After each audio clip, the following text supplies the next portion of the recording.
In 1 Corinthians chapter 10, verse 11, the Apostle Paul reminds us how the children of Israel who were in the wilderness experienced firsthand the goodness and the faithfulness of God. They experienced the saving power of God. Yet they continually lived in idolatry and sexual immorality. They constantly refused to trust God and complained against Him. And they suffered the consequences for their sinfulness. Paul says all of these things were written down as an example to us so that we wouldn't follow in their footsteps. And he warns us not to get too comfortable thinking that we ourselves are standing strong, not like them, that we are somehow beyond giving in to those temptations. Yes, they lived in a different culture and in a different time period, but Paul says the temptations that they had are the same temptations that we have. The same temptations that are common to people in every time period and every culture. So he says, be careful that you don't fall into the same sin that they did. We see some more of those things that were written down for us as examples in today's reading from Numbers 25 to 28. Remember in last week's reading, Balak, the king of Moab, had hired Balaam the prophet to curse Israel, but he blessed Israel instead. So Balak and the Moabites try a different approach. He gets the women of Moab to seduce the men of Israel, and through that they invite the Israelites to attend their pagan feasts, which involved all kinds of sexual immorality and offering sacrifices to the Moabite gods.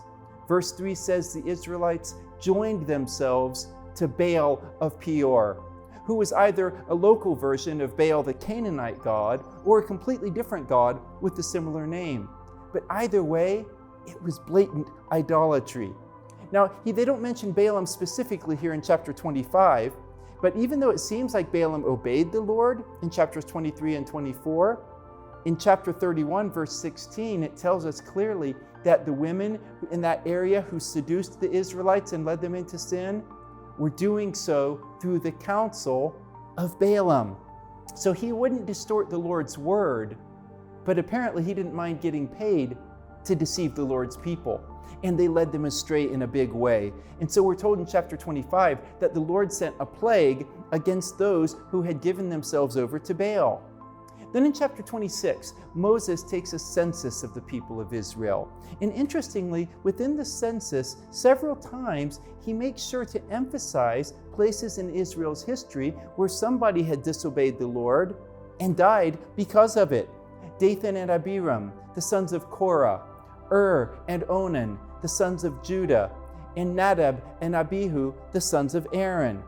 And then the census ends by emphasizing that the people who remain in Israel, none of them belonged to that first generation who had refused to trust the Lord, and therefore the Lord said they will not enter the promised land.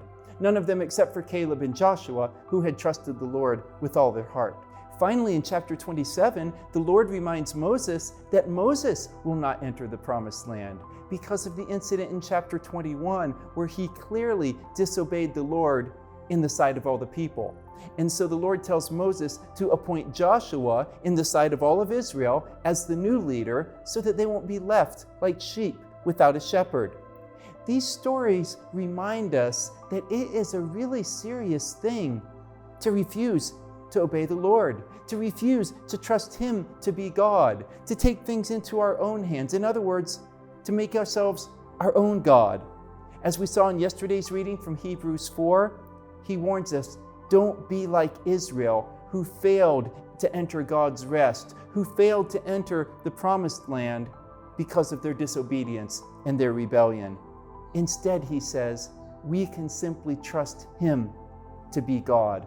And He promises that He will faithfully walk with us through this wilderness that we call life.